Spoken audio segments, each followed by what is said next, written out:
Say, is it Halloween yet? It's past Halloween? No, not last Halloween. Well, it's always just before Halloween here at Horror Hotel. Hello, kids. Come on in. Pull up a coffin and sit down for another visit to the Library of Horror Hotel, where we meet when we can to discuss and celebrate the art of masks on Creepy Cheapies. And once again, we have another creepy cheapie today, and I don't mean really cheapy like it costs 49 cents. Not that cheap, no.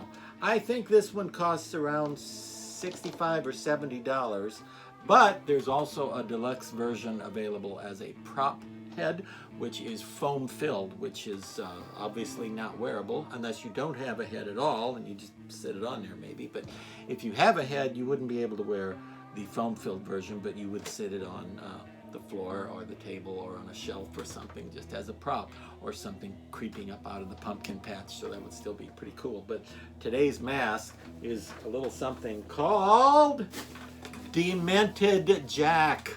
What? And yeah, Jack is a pretty common name among pumpkins, but well, you know, we all have our trends and things that we like, and you know, it's all about the popularity, isn't it? Yes. So influencer and social media trendsetter here, Demented Jack, came out in, what year did you come out? 22? 22, I believe. From the creeps at Lord Grimley's Manor. We've left the tag on there so you can see if I can get it out of the reflection so you can actually see it. Lord Grimley's Manor. Lord Grimley's is who brought you this creepy thing, Demented Jack. And I don't believe they sell these in stores, but you might. I don't actually know where you can get these other than the Lord Grimley's website, actually, or their eBay store. But anyway, what a great thing this is. It's a weird, misshapen pumpkin, and look at that, ears. How could it have ears, you ask? Look at this ear. Look at this ear, and then look at that there. Okay? It's either a monster wearing a pumpkin as a mask, and the bottom part of his face is showing underneath it. That's a face, yeah. Either a horrible monster like a zombie type character wearing a pumpkin, or a pumpkin that started to grow into a horrible monster. And maybe these things are splits because this face is emerging from in the pumpkin. I love that big staring creepy eye there. And then of course there's a little eye slit above the big creepy eye, and then the other side has like an empty eye socket with some pumpkin goop in it. So if anybody looks, they won't see your eyes when you're wearing it. They'll just see the scary eye and the absence of an eye. And there's a little slit right there. You see where my finger's going in there? Right there. We need that sound effect from the Three Stooges when they would. Do we have the seat when you imbecile? Why I oughta? And then you. Okay, there's where the two eye holes are. But anyway, another thing that's fun about this one is that he can talk.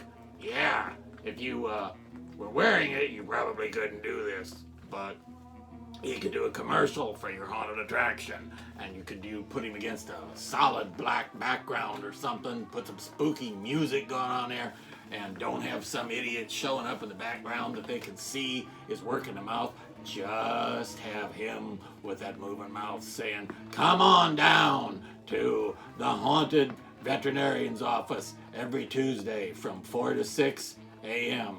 and we'll scare the latex rubber out of you." Yeah, wouldn't it make a good commercial? I think so. I think he's cool. And if you don't like that, you could get the foam-filled version, and of course you couldn't do that with the foam-filled version because you'd have to tear some of the foam out at the bottom to stick your hand up there and do that puppet thing. Put your hand inside the puppet head. Yeah. I like mouths that do that. I like any mask that can be played with as a puppet or something other than a mask. And as you could tell from when I'm messing with the teeth, he's got a great amount of depth here. He's got almost a Zagoni / be something looking set of teeth. This is so amazing. And a crazy long twisty stem in the top, which is pretty neat.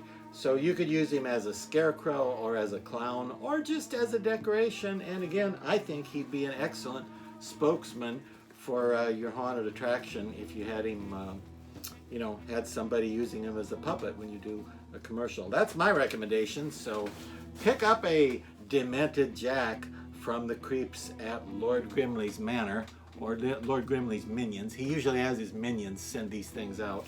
Pick up one of these for next Halloween. And you know, I need a stand to put him on.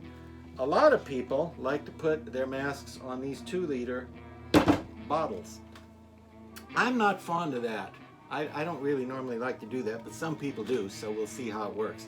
Sometimes if you go into mask collectors' homes and look in there, you'll see, you know, pick the mask up and you'll see underneath it is a 2-liter bottle underneath the mask. And then you'll see them throwing you out and asking you to please stop touching their masks and picking them up and looking under them. But, you know, the curious thing here too is, what do you call this? Do you call this, see, it's a bottle of Mountain Dew here.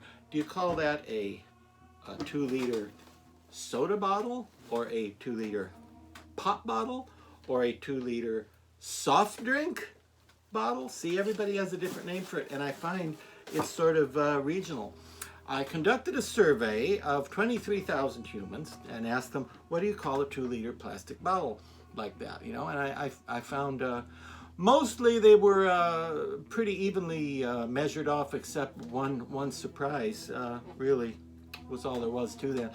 I found that 20% of people called it a pop bottle, and 30% of people called it a soda bottle, and another 20% called it a soft drink bottle, and all the remaining people, this is the surprising part, surprisingly referred to it as a for God's sake, David, some of us have lives bottle. I didn't know that. We'll see you again here next time. I hope I'll be here with Demented Jack and the rest of the Smashing Pumpkins here at Horror Hotel. Have a nice Tuesday and drive safely. You never know when there may be a pumpkin rolling in front of your vehicle.